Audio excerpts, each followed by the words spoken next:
कि धर्माचार्य होकर इस प्रकार की बात कहे। राजा दशरथ की 3 रानियों का मतलब क्या 3 रानियां थी? 10 रथ जिसने 10 इंद्रियों का रथ रिका सांकेतिक भाषा की सांकेतिक भाषा धर्माचार्य को भी सांकेतिक भाषा तुलसीदास से बड़े ज्ञानी हो गया। बिल्कुल मैं बोल रहा हूं पूरी रामायण का साथी बन गया। महाराजा दशरथ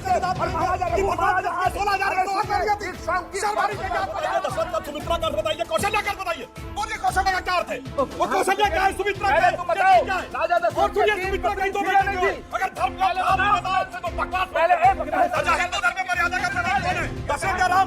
हिंदू धर्म में मर्यादा का प्रतीक कौन है? दशरथ राम। बोलो बोलो, मर्यादा पुरुषोत्तम कौन है? दशरथ राम। तो फिर राम की कितनी पत्नी नहीं? एक वक्त तो मुगल जो है वो मंदिरों को दान भी दे रहे हैं, मंदिरों को बनवा भी। मैं बता दे रहा हूँ अभी आपको, गुवाहाटी आसाम के पास एक दान दे रहे थे मंदिरों को। आप जिस व्यक्ति का जनरल नॉलेज का टेस्ट ले रहे हैं, ये बड़े लोगों को पढ़ा दे। इसलिए बोल रहा हूँ। देखिए अब आपने सुधांशु जी के मुंह में हाथ डाला, जवाब मिलेगा। नहीं, सुधांशु जी के मुंह में कहाँ हाथ डाला? 1670 में कहा गया कि उन मूर्तियों को लाकर मस्जिद की सीढ़ियों पर लगा दिया जाए। Page number 95-96। आगे से ऐसा हवा में देखे गंभीर बात किया करिए, हवा में मत बोला करिए। मैंने कोड़ा मसीह आलमगिरी ट्रांसलेटेड बाय जदुनान सरकार विद पेज नंबर। अब झूठ झूठ झूठ कुछ भी बोलने लगते हैं। अरे साहब इसीलिए तो नहीं सर्वे होने दे रहे क्योंकि झूठ का प्रूफ नहीं होता है, सच का प्रूफ होता है। हाथ चलाने से ज्यादा दिमाग चलाइए, हाथ पाँव कम चलाइए। अनुराग जी को डिबेट की बजाय वो इंडिया लाफ्टर शो और इंडिया सिंगिंग वाले शो में ज्यादा जाना चाहिए। एक सिर्फ ये कि एक पार्टी का नाम बता दे यूपी में जिससे इन्होंने गठबंधन कभी ना किया, और दूसरा अपने प्रथम परिवार का एक व्यक्ति बताए जिसको कोई राजनीतिक पद ना हो।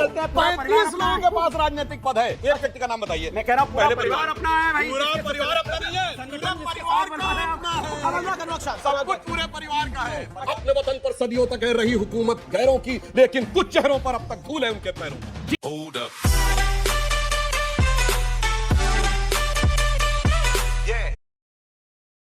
मर्यादा पुरुषोत्तम भगवान श्री राम के पिता श्री राजा दशरथ के 3 पत्नियां थी। प्रश्न ये नहीं है, प्रश्न मैंने ये उठाया कि जब आप 4 बीवियों के लिए ही यूसीसी लाना चाहते हैं तो एक ऑर्डिनेंस ले आओ। जैसे आपने आम आदमी पार्टी की सरकार के पक्ष में सुप्रीम कोर्ट के 5 जजों का फैसला 1 सेकंड में पलट दिया, तो इतना हंगामा करने क्या जरूरत है? सीधा कहो कि 4 शादियां बैन, बात खत्म हो गई। इसमें ये तो अगर मगर लेकिन बट किंतु परंतु क्यों करना चाहते हो आप? और मैंने ये कहा था कि अगर 4 शादियां प्रॉब्लम है उनको नीचा मत करो तो इनको ऊपर कर दो। ये मेरे तर्क था। वैसे तर्क है, विचित्र तर्क है ये, ना ही मैं पक्ष में था। मगर जब देश बदल रहा है तो सब कुछ बदलना चाहिए। मैं इस बात से बहुत आहत हूँ कि धर्माचार्य होकर इस प्रकार की बात कहे। राजा दशरथ के 3 रानियों का मतलब क्या 3 रानियां थी? 10 रथ जिसने 10 इंद्रियों का रथ रिका, सांकेतिक भाषा की सांकेतिक भाषा। अगर धर्माचार्य को भी सांकेतिक भाषा तुलसीदास से बड़े ज्ञानी हो गया। बिल्कुल मैं बोल रहा हूं पूरी रामायण को तबाही करेंगे। महाराजा दशरथ की बात और महाराजा रघुनाथ शर्मानी चाहिए आपको, धर्माचार्य चाहिए। वाहियात पड़ेगी बात करने भगवान तुलसीदास पूरी भारत क्या बात करते हैं? कौन कहता, उपनिषद कहता, वेद कहता,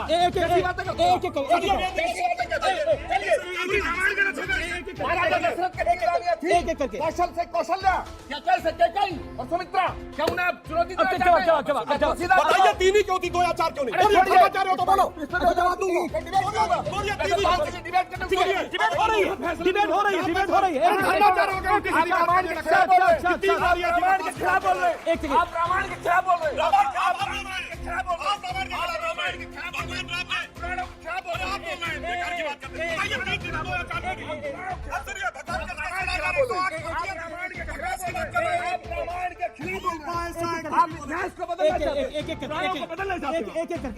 चलिए राम का बताइए, दशरथ का, सुमित्रा का बताइए, कौशल्या का बताइए। बोलिए कौशल्या का क्या अर्थ है? वो कौशल्या क्या है, सुमित्रा पहले तुम बताओ।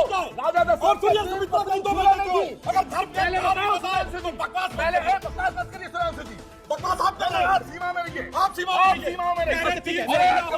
आप बताओ राजा दशरथ के 4 पत्नियां नहीं थी। अच्छा ठीक है, राजा दशरथ के आप रामायण के खिलाफ बोल रहे हैं। बातें करने लगे कि 4 बीवियां रख दो, फिर कहने लगे भारतीय संस्कृति में होता था, कुछ भी आए बाय साए बोलने लगते। धर्माचार्य होकर शर्मानी चाहिए। पुराण में गलत लिखा है, क्या रामायण गलत है? क्या रामायण का सुधांशु जी तुमसे उम्मीद नहीं थी? आप कैसी बात थे? लेकिन कई सारे लोगों के पास। अच्छा हिंदू धर्म में मर्यादा का प्रतीक कौन है? दशरथ राम। हिंदू धर्म में मर्यादा का प्रतीक कौन है? दशरथ राम। बोलो मर्यादा पुरुषोत्तम कौन है? दशरथ राम। तो फिर राम का कितनी पत्नी नहीं है? अब आप उस जमाने में लेकर के आए जिस सर मैं बात कर रहा हूँ, राजतंत्र होता तो राजा जो थे अपनी सत्ता के लिए राज करते थे, धर्म के लिए राज नहीं करते थे। और दूसरी आपको बात बताऊं, अभी बड़ी बात कर रहे थे, एक वक्त मेरे ये नहीं समझ में आता, एक वक्त तो मुगल जो है वो मंदिरों को दान भी दे रहे हैं, मंदिरों को बनवा भी, मैं बता दे रहा हूं अभी आपको, गुवाहाटी आसाम के पास एक मुगल दान दे रहे थे मंदिरों को। हाँ, मैं कोट कर रहा हूँ, गुवाहाटी के पास जो है कामाख्या मंदिर का जो मंदिर है उसमें दान दिए हुए हैं, उज्जैन के महाकाल के मंदिर में दान दिए। और सुन लीजिए, कामाख्या में तो असम में तो राज्य नहीं था मुगलों का भाई।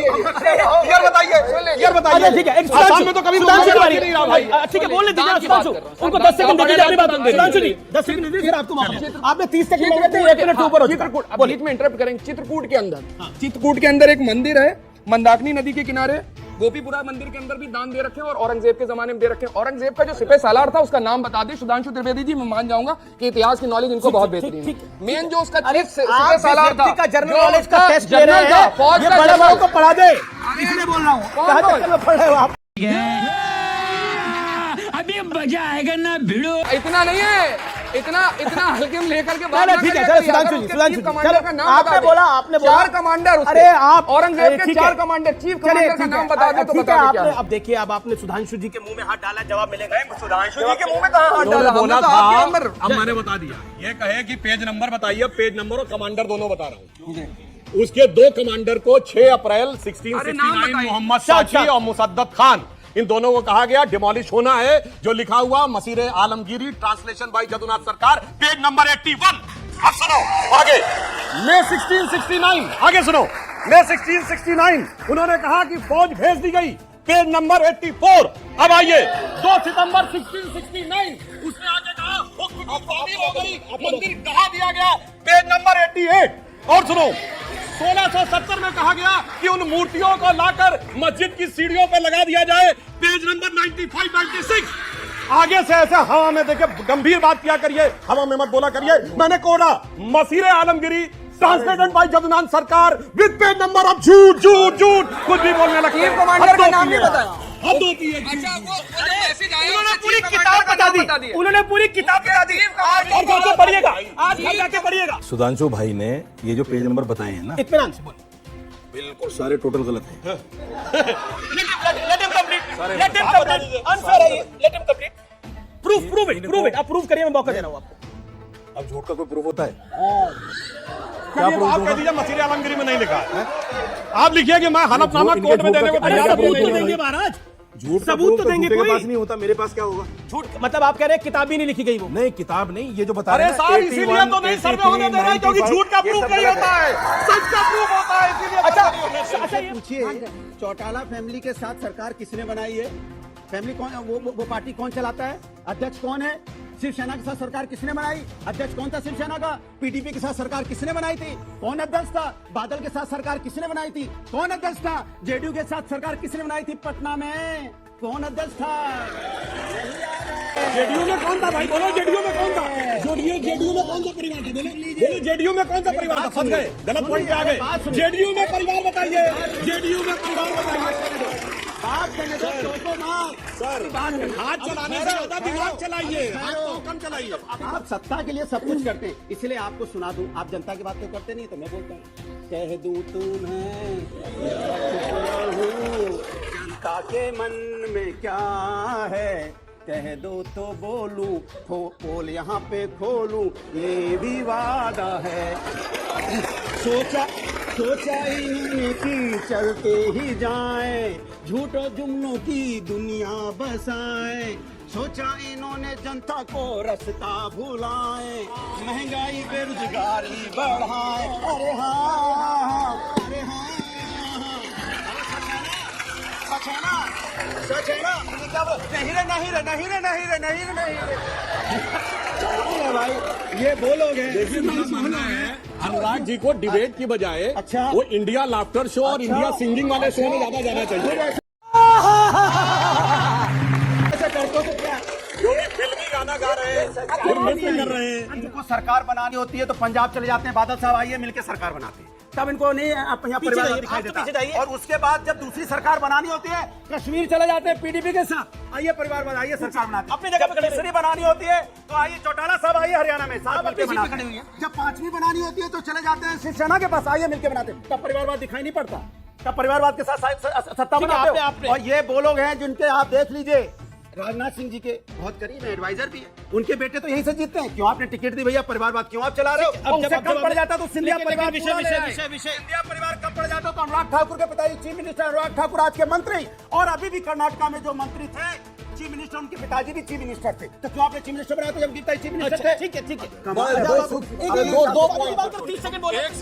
एक सिर्फ ये कि एक पार्टी का नाम बता दे यूपी में जिससे इन्होंने गठबंधन कभी ना किया, और दूसरा अपने प्रथम परिवार का एक व्यक्ति बताए जिसको कोई राजनीतिक पद ना हो। 35 लोगों के पास राजनीतिक पद है, एक व्यक्ति का नाम बताइए। मैं कह रहा हूँ पहले परिवार अपना है भाई, पूरा परिवार अपना नहीं है, संगठन परिवार का अपना है, सब कुछ पूरे परिवार का है। ये सब हमारे नेताओं के लिए कह रहे हैं, इन्होंने ये किया वो किया, मगर बगैर रोजा रखे रोजा अफ्तार किया नीतीश जी ने। अरे वो बगैर रोजा रखे रोजा अफ्तार किया। सब सारे धर्मों का मतलब आप कभी सोचिए, सुनिए, सुनिए, जैसे आप दिन भर का व्रत रखते हैं तो शाम को फलाहार करते हैं ना, दिन भर तो चढ़ चढ़ के खाया और फिर शाम को फलाहार कर रहे हैं। वैसा ही होता है, जो रोजेदार नहीं वो रोजा अफ्तार करता है। और ये मैं ईमानदारी से कह रहा हूँ, डॉक्टर कलाम की ऑटोबायोग्राफी में पढ़िएगा, उनके बारे में लिखा है। कलाम साहब ने पूछा कि कितना खर्चा आता रोजा अफ्तार में, पता चला उस समय शायद 3.5 लाख 4 लाख आता था।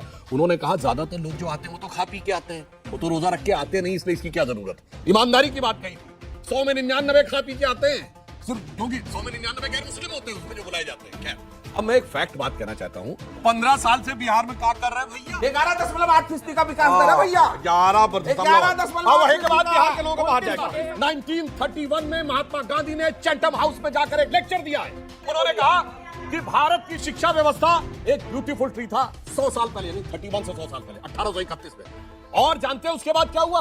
1812 की ब्रिटिश हाउस ऑफ कॉमन्स की वो रिपोर्ट गांधी जी ने कोट की, जिसमें लिखा भारत की साक्षरता दर बॉम्बे प्रेसिडेंसी की, मद्रास प्रेसिडेंसी की, कलकत्ता बंगाल प्रेसिडेंसी की विलियम एडम्स की रिपोर्ट, और मद्रास प्रेसिडेंसी की टॉमस मुनरो की रिपोर्ट। जानते हैं कितनी साक्षरता दर है? 97%। और इतना ही नहीं, जाति के आधार पर जो कह रहे हैं, जिनको आप दलित कहते हैं, वो सिर्फ बच्चे नहीं, स्टूडेंट्स नहीं, टीचर्स में कौन कौन थे सारी रिपोर्ट है। 1939 में कलकत्ता यूनिवर्सिटी ने पूरी सबमिट की। तब गांधी जी ने कहा कि हमारी शिक्षा व्यवस्था ये थी, सबसे अच्छी थी, सबको शिक्षा मिलती थी। अंग्रेजों ने ध्वस्त किया, मगर अंग्रेजों की मानसिकता के ऊपर आज तक पले हुए लोग अभी भी वो गाना गाते हैं। इसीलिए मैं कहना चाहता हूं, अपने वतन पर सदियों तक है रही हुकूमत गैरों की, लेकिन कुछ चेहरों पर अब तक धूल है उनके पैरों। जी क्या बात है सर, क्या बात है सर, क्या बात, ये बात है जी। अभी धूल बता रहे हैं, अभी धूल बता रहे हैं। अगर गांधी गलत थे तो मुझसे बोलिएगा। क्या गांधी गलत थे? क्या गांधी गलत थे? क्या गांधी गलत थे? 40 सेकंड दिया आपको।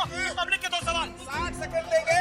महात्मा गांधी गलत थे? 60 सेकंड देंगे। महात्मा गांधी बिल्कुल गलत नहीं है, लेकिन इन्होंने महात्मा गांधी को याद किया, मुझे बहुत खुशी हुई। गोडसे वाले लोगों ने गांधी को याद किया, ताली बजाइएगा इस पर, कोई दिक्कत नहीं है। दूसरी बात भैया, वही अब देखिए, गांधी का रखो राजाराम, गांधी का हे राम, सब हमारा। बोलो हे राम। एक दलित छात्र मर गए। खत्म, bye bye, tata, goodbye, गया।